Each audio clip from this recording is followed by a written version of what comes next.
ஆன்மீகவேல் நேயர்கள் அனைவருக்கும் அன்பார்ந்த வணக்கம்.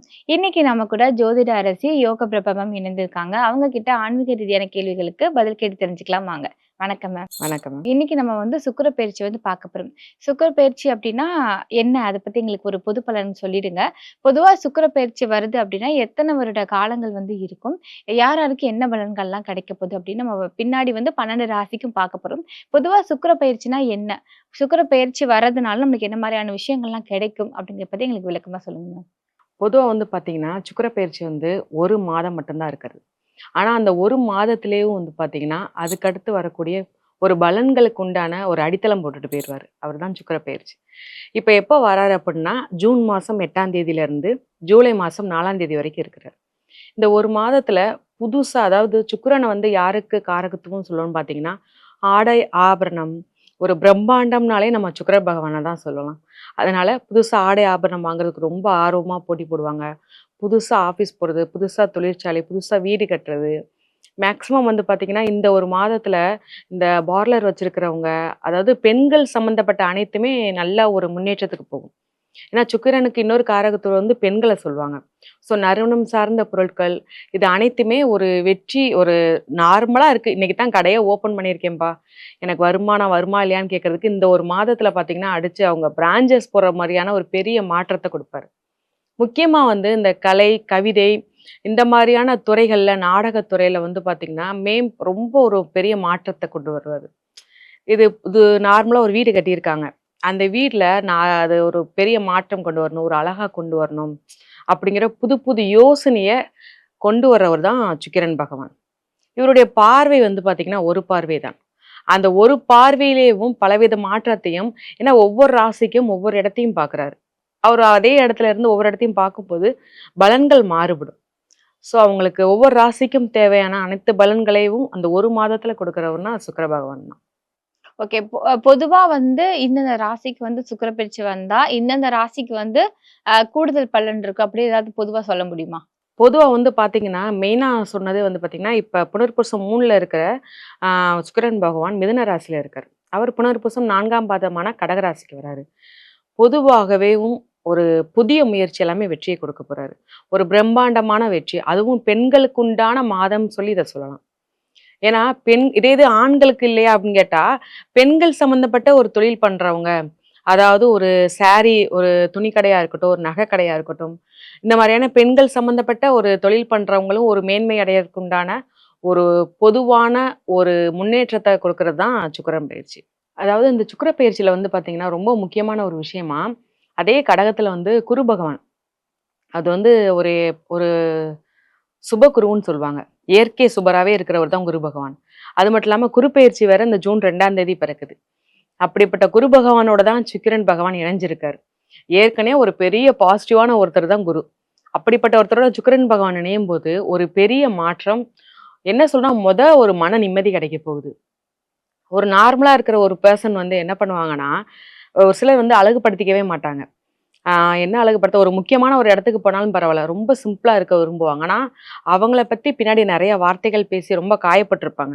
ஆனாலும் என்ன, இல்ல வேணாம் பரவால்ல அவங்க சொன்னாலும் என்ன அப்படின்னு சொல்லி எந்த ஒரு மாற்றமே யோசிக்க மாட்டாங்க. ஆனா, அவங்க சார்ந்தவங்க ஃபீல் பண்ணுவாங்க. இப்ப என்ன ஆகும் அப்படின்னா, அந்த ஒவ்வொரு ராசிய பொறுத்தளவு, அவங்களுக்கே அந்த மாற்றம் கொண்டு வரணும்னு நெனைப்பாங்க. அவங்கள அவங்களே அழகுபடுத்திக்கிறணும். அதன் மூலமா அவங்களுக்கு கான்ஃபிடன்ஸ் அதிகமா இருக்கும். ஸோ, இந்த டைம்லலாம் நம்மள அழகுபடுத்தக்கூடாது, வேண்டாம். ஏன்னா மேக்ஸிமம் பார்த்தீங்கன்னா, ரொம்ப ஒரு அழகு சாதன பொருட்கள் மேல விருப்பம் இருக்கிறவங்க, ரொம்ப அதுக்கு முக்கியத்துவம் குடுக்குறவங்க ரொம்பவே கான்ஃபிடன்ஸா இருப்பாங்க.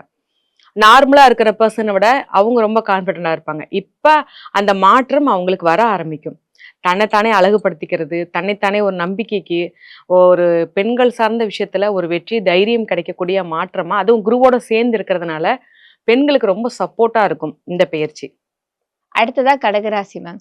கடக ராசிக்காரர்களுக்கு இந்த சுக்கிர பயிற்சி என்ன மாதிரியான பலன்கள்லாம் கொடுக்கப்பது? குறிப்பா திருமணம் ஆகாதவங்களுக்கு திருமணம் நடக்குமா? இல்ல ஒரு திருமணம் முடிஞ்சு 2வது திருமணத்துக்கு ட்ரை பண்ணிட்டு இருக்கவங்களுக்கு அது கிடைக்குமா? அத பத்தி விளக்கமா சொல்லுங்க. கடகராசிய பொறுத்தளவுக்கு பார்த்தீங்கன்னா, கடகராசியில தான் சுக்கிரன் பகவான் இருக்காரு. அவருடைய 7ஆம் பார்வையா 7ஆம் வீட்ட பார்க்குறாரு. 7ஆம் வீட்டோட முதல் காரகமே திருமணம் தான். 7ஆம் வீட்டோட அதிபதி சூப்பரா இருக்காரு, நல்லா இருக்காரு. இந்த காலகட்டத்துல சுக்கிரன். அது மட்டும் இல்லாம சுக்கிரன் வந்து திருமணத்துக்குண்டான காரகரும் கூட, பெண்ணுக்குண்டான காரகரும் கூட. அதனால நிச்சயமா 100% இவங்களுக்கு திருமணம் நடக்கும். அது எவ்ளோ பெரிய நான் இப்போ வரைக்கும் நான் பொண்ணு பார்க்கவே இல்லப்பா. நான் மாப்பிள பார்க்கவே இல்ல. எப்படி திருமணம் நடக்கும்னா, இந்த மாசம் முடிய போப்போது. இன்னும் 2 நாள் இருந்தா கூட திருமணம் உங்களுக்கு நிச்சயமாகறதுக்கான வாய்ப்பு இருக்கு. அதுக்குண்டான நீங்க ஸ்டெப் எடுங்க. இல்ல யார் மூலமாவது வரும். திருமணம் பண்ணணும்னு நீங்க யோசிச்சுட்டீங்க, பார்க்க ஆரம்பிச்சுட்டாங்க அப்படின்னா, யார் மூலமாவது வரும். இந்த 1 மாதத்திலே திருமணம் நிச்சயமாகறதுக்கான வாய்ப்பு நிச்சயமா இருக்குது. Okay ma'am. 2ஆம் திருமணம். அதாவது ஏற்கனவே நாங்க வந்து திருமணத்தில ஏதாவது ஒரு இஷ்யூ ஆயி, தனியா இருக்கிறவங்க, இல்லன்னா சிங்கிள் பேரண்டா இருக்கிறவங்க, இந்த காலகட்டத்தில 2ஆம் திருமணத்துக்கு உண்டான வாய்ப்பு யோசிக்கலாமா? பண்ணலாமா? தேடலாமா? யோசிப்பாங்க. அப்படியே அவங்க இதுக்கு முன்னாடி ஓகே பொண்ணு பார்க்கலாம், மாப்பிள்ளை பார்க்கலான்னு அமையாம இருந்திருக்கும். ஏதாவது ஒரு தடங்கல், யார் மூலமாவது ஏதாவது ஒண்ணு சொல்லி, இல்ல வேண்டான்னு ஒரு மைண்ட்ல இருப்பாங்க. ஆனா இந்த காலகட்டம் அவங்களே தேடி அந்த 2ஆம் திருமண வாய்ப்பு வரும். உங்களுக்கு தெரியும் ஒரு ஆணோ, பெண்ணோ திருமணத்திற்குண்டான வாய்ப்பு தேடி வரதுக்கு உண்டானது இந்த 1 மாதத்திலே நடக்கும். திருமணமும் நடக்கும். 2ஆம் திருமணம். நண்பர்கள் வட்டாரத்துல ஒரு ஏமாந்த ராசியில வந்து ஒரு ராசினா கடக ராசி அப்படின்னு சொல்லலாம். ஸோ நண்பர்கள் மத்தியில ஒரு மதிப்பு, அப்புறம் நம்ம கூட இருக்கிறவங்க வந்து கரெக்ட்டா தான் இருக்கிறாங்க அப்படிங்கிறத ஒரு அனலைஸ் பண்ற ஒரு கெப்பாசிட்டி வந்து இந்த சுக்கிர பயிற்சியில வந்து கிடைக்குமா மேம்? நிச்சயமா கிடைக்கும். ஏன்னா அவர் 7ஆம் பார்வைன்னு சொல்லி பார்க்கும்போது நண்பர்களையும் குறிக்குது. மெயினா நண்பர்கள், மனைவி தான் இவங்களுக்கு. ஸோ மனைவி மூலமா ஒரு ஹெல்ப் வரும். நண்பர்கள் மூலமா ஹெல்ப் வரும். நண்பர்கள் வட்டாரத்துல இவங்க ஏதாவது ஒரு இஷ்யூ ஆயி பிரிஞ்சு இருக்கிறாங்க, பேசாம இருக்கிறாங்க அப்படின்னா, நண்பர்கள் வட்டாரம் மறுபடியும் சேர்றதுக்கு உண்டான வாய்ப்பு இந்த காலகட்டத்துல வரும். அது எத்தனை நண்பர்களாக இருந்தாலும் சரி, இல்ல வெளியூர் போயிருக்காங்க, வெளியூர் பிரிஞ்சு போயிருக்காங்கனாலும், எப்படினாலும் சேர்றதுக்கு உண்டான வாய்ப்பு வரும். அதாவது ரொம்ப ரொம்ப டீப்பா இருப்பாங்க. ஆனா பார்த்து 4, 5 வருஷமாச்சு, 10 வருஷமாச்சு, 15 வருஷமாச்சு அப்படின்னு சொல்லுவாங்க. ஆனா இந்த காலகட்டத்துல நண்பர்கள் தேடி இவங்கள தேடி வருவாங்க. நண்பர்களுக்கு உண்டான ஒரு ஒரு பெரிய பாண்ட் வந்து இன்னும் அதிகமாகறதும், நண்பர்கள் மூலமா ஒரு ஆதாயம், நண்பர்கள் மூலமா ஏதாவது இவங்களுக்கு ஒரு ஹெல்ப் வரும். இவங்க ஏதாவது ஒரு ஒரு இப்போ சினிமா ஏதாவது முயற்சி பண்ணிக்கிருக்காங்க.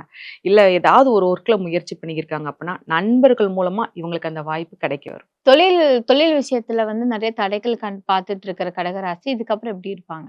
தொழில்ல வந்து பார்த்தீங்கன்னா, 7ஆம் இடம் பார்ட்னர்ஸையும் குறிக்கும். இவங்க தனியா இருக்கிற தொழில்ல ஒரு சின்ன சின்ன ஒரு ஒரு தடைகள் இருந்தாலும் பார்ட்னர்ஸ சேர்த்துருக்காங்க. மெயினா வந்து இவங்களுடைய மனைவிய சேர்க்கலாம். அப்படி இல்லன்னா இவங்களுடைய கணவர அதாவது நண்பர்கள சேர்க்கலாம். அப்படி சேர்க்கறது மூலமா ஒரு நல்ல ஒரு மாற்றம் வரும். வருமானம் பெருகும். சிங்கிளா இருக்கிற கடகராசினியர்கள் தொழில் பண்ணும்போது, இப்ப யாரையாவது பார்ட்னர்ஸா சேர்த்தா ரொம்ப நல்லா இருக்கும். சிலர் யோசிப்பாங்க. நம்மளுக்கு வந்து இவ்ளோ அமௌண்ட்டு இவ்ளோ தூரம் செலவாகுது. நம்ம தனியா மேனேஜ் பண்ண முடியல. பெசால வித்துலாமான்னு யோசிப்பாங்க. இல்ல யாருக்காவது வேற யாருக்காவது குடுத்துலாமா? கைமாத்தி விடலாமா? அப்பலாம் யோசிப்பாங்க. அவங்க அப்பலாம் பண்ணாம, வேற யாரையாவது பார்ட்னரா சேர்த்துட்டாங்க அப்டின்னா, இவங்க போட்ட இன்வெஸ்ட்மெண்ட்லயே வருமானம் வர ஆரம்பிக்கும். இந்த காலகட்டத்தில. ஸோ முயற்சி பண்ணா ரொம்பவே ஒரு வெற்றிய குடுக்கக்கூடிய ஒரு மாதமா இந்த பயிற்சி இருக்கு. Okay ma'am. அடுத்ததா பார்த்தீங்க அப்டின்னா, நம்ம சிஎம் சாருமே கடகராசி தான். ஸோ அவர் வந்து ஆட்சிக்கு வந்து, இப்போ ஒரு ஆளுமை போயிட்டுருக்கு. அந்த ஆளுமை வந்து எப்படி இருக்கும் இந்த சுக்கிர பெயர்ச்சி காலகட்டத்துல? பொதுவா வந்து பார்த்தீங்கன்னா, கடகராசியில வந்து அ அ சுக்கிரன் பகவான் அவர் இடத்துல தான் நிக்காரு. அப்பனா லக்னம். அதாவது யாருடைய கடகராசியோ, அவங்கள் குறிப்பிட்ட ஒரு விஷயத்துல தான் பெரிய மாற்றத்த குடுப்பாரு. ஒரு தைரியம், தன்னம்பிக்கை. அவருடைய மாற்றம்லாம் எதிர்பாராத ஒரு மாற்றமா இருக்கும். பொதுவாவே கடகராசிக்காரவங்களுக்கே சொல்றேன். அதுக்கு எடுத்துக்காட்டா நீங்க விஜய் சாரே பார்க்கலாம். அதாவது அவங்களுக்கு இருக்கிற கான்ஃபிடென்ட் யாருக்குமே கிடையாது. இப்போ உள்ள காலகட்டம் உங்களுக்கு இப்ப அப்படிதான் இருக்குது. ஏன்னா எந்த ஒரு முயற்சினாலும் சரி, ஓ அதாவது ஒரு முயற்சி எடுத்தா சோர்ந்து போய் உட்காந்துருவாங்க. ஆனா ஆனா வேலைன்னா சின்சியரா பார்ப்பாங்க. ஆனா இவங்கள சுத்தி பார்த்தீங்கன்னா, சுத்தி அம்புட்டு பேர் அடிப்பாங்க. ஒரு குடும்பத்திலனாலும் சரி, வெளியிலயும் சரி, அம்புட்டு அடி வாங்கியிருக்காங்க.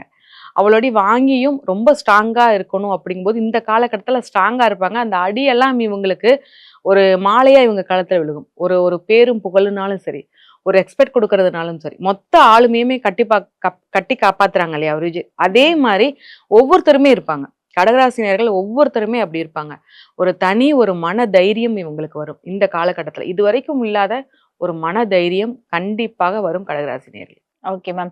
இந்த சுக்கிர பெயர்ச்சி காலகட்டத்துல எந்த கோவில் வழிபாடு உங்களுக்கு சிறந்தது மேம்? கடகராசிய பொறுத்தவரைக்கும் பார்த்தீங்கன்னா, அவங்க வழிபடக்கூடிய தெய்வம் வந்து பார்த்தீங்கன்னா, செங்கமல தாயார் வழிபாடு பண்ணணும்.